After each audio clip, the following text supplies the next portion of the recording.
Hello students, good evening everyone. कैसे हो बेटा आप सब? आई होप आप सब बहुत अच्छे होंगे एंड आप सबके एग्जाम बहुत अच्छे हुए होंगे। ठीक है, चलिए सीए फाउंडेशन जैन 25 वाले बच्चे, अब आपके एग्जाम्स ओवर हो चुके हैं। अब मुझे पता है आप सब बच्चे रिलैक्स वाले मूड में, अब बिल्कुल भी स्टडीज करने के मूड में नहीं हो।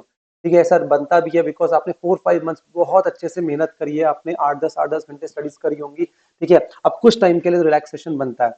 अब आप में से जो भी सारे बच्चे जिनका बहुत सारे कुछ काम ड्यूज थे, उनको कहीं जाना था, वो नहीं जा पा रहे थे, अब आने वाले कुछ दिन तक आप ये वाले वर्क अपने कर सकते हो। But at the same time कुछ चीजों को आपने ध्यान देना है। रीजन बीइंग दैट आप सीए स्टूडेंट हो, आप इतना टाइम अपना वेस्ट नहीं कर सकते।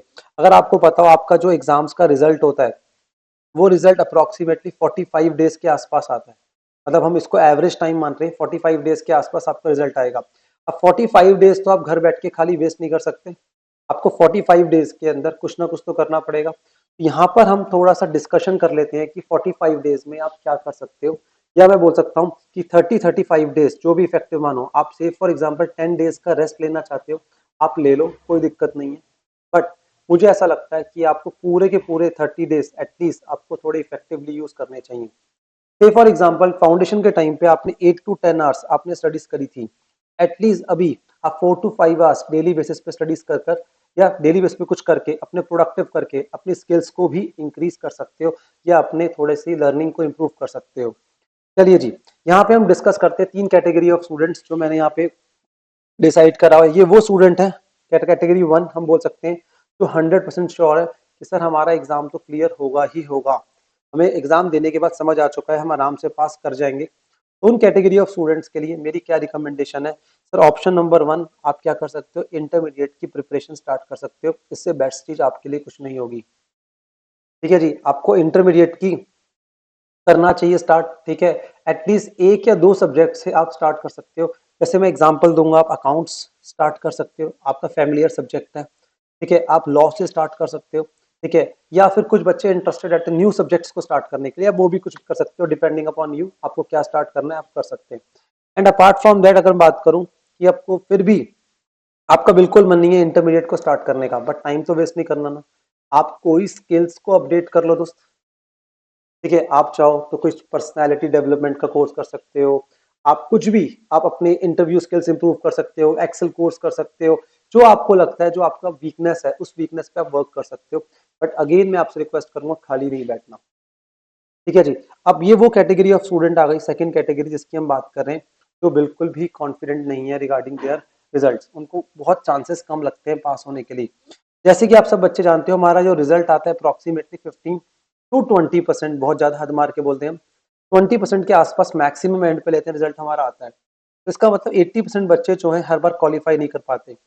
और आप सीरियस हो सीईओ को लेकर, आपको पता है आपको सीए ही बनना है मुझे एट एनी कॉस्ट, और इस बार कुछ गलती हो गई, 1 सब्जेक्ट या 2 सब्जेक्ट, जिसकी वजह से आपको डर है कि आपका शायद क्लियर नहीं होगा। तो उस सिनेरियो के अंदर मैं आपसे क्या रिक्वेस्ट करूंगा कि आप अपने आप को इमीडिएटली रीस्टार्ट कर दो। इमीडिएट का मतलब मेरा क्या है, आप चाहो तो by the end of the Jain अपने आप को रीस्टार्ट कर सकते हो, फिर दोबारा फाउंडेशन के कुछ सब्जेक्ट्स जो आपको लगता है बहुत वीक है उनको पढ़ना स्टार्ट कर सकते हो। आप डेली बेसिस पे 3 to 4 आवर्स भी करोगे तो भी मेरे ख्याल में नॉट बैड, तो भी आपका अच्छे से वर्कआउट हो जाएगा। तो इसमें कोई शर्माने वाली बात नहीं है बिल्कुल भी। इंस्टेड मैं आपको रीजन क्यों बता रहा हूँ, क्योंकि से फॉर एग्जांपल आपका फैब के एंड में जाके रिजल्ट आता है। से फॉर एग्जांपल हम ऐसा लेते हैं, अब मार्च से स्टार्ट करोगे, मार्च और अप्रैल, मार्च और अप्रैल में 2 महीने में आप कैसे सारा फिर दोबारा सिलेबस रिवाइज कर लोगे। और से फॉर एग्जांपल रिजल्ट बिल्कुल अच्छा नहीं आता, ठीक है, तो आपको रिवीजन तो बहुत अच्छे से करनी पड़ेगी, तो यहाँ पे आपके लिए बहुत मुश्किल हो जाएगी बेटा। इस मुश्किल को दूर करने के लिए आपको यहाँ पे क्या करना चाहिए, अभी से अपनी रिवीजन थोड़ी थोड़ी करना स्टार्ट कर देना चाहिए। अब हमारे बच्चे ये कैटेगरी ऑफ बच्चे जो उनको पता ही नहीं है कि वो पास होंगे या पास नहीं होंगे, मतलब उनको लगता है शायद वो पास हो भी जाए, उनको लगता है वो पास नहीं भी हो।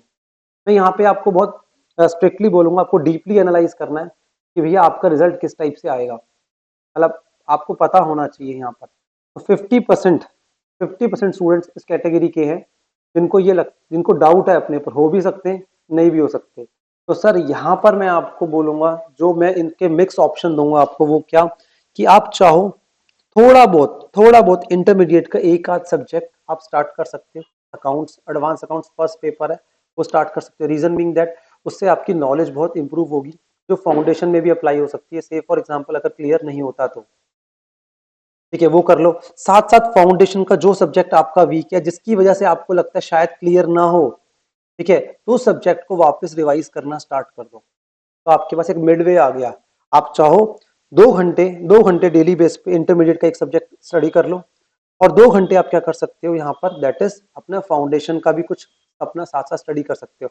एटलीस्ट डेली बेसिस पे 4 to 5 आवर्स हम निकाल सकते हैं यार। एंड अपार्ट फ्रॉम दैट, ये सबके लिए मेरा रिकमेंडेशन रहता है, कोई भी स्किल चाहो तो आप अपने आप को इम्प्रूव कर सकते हो। ठीक है, आपको लगता है खाली सारा दिन स्टडीज नहीं करनी, कुछ और भी करना है फॉर टाइमिंग, आपकी मर्जी है। तो ये एक ऑनगोइंग प्रोसेस है आपका। ठीक है, बीच बीच में एग्जाम्स में ब्रेक मिलता रहेगा। ब्रेक्स का मतलब ये नहीं है कि आप डिस्कनेक्ट हो जाओ स्टडी से। डिस्कनेक्ट होने का मतलब क्या है, फिर वापस कनेक्शन जोड़ना आपके लिए मुश्किल होता है। तो ये बात आपको समझनी पड़ेगी इफ यू आर सीरियस, आप अपने सीरियस स्टूडेंट हो तो। ठीक है जी, बस इतनी बात मैंने समझानी थी आपको। Thank you very much. मैं उम्मीद करता हूँ आप सबके रिजल्ट्स बहुत अच्छे हो, एंड मैं उम्मीद करता हूँ बिल्कुल भी अपना आप टाइम वेस्ट नहीं करेंगे। थैंक्स अ लॉट बेटा।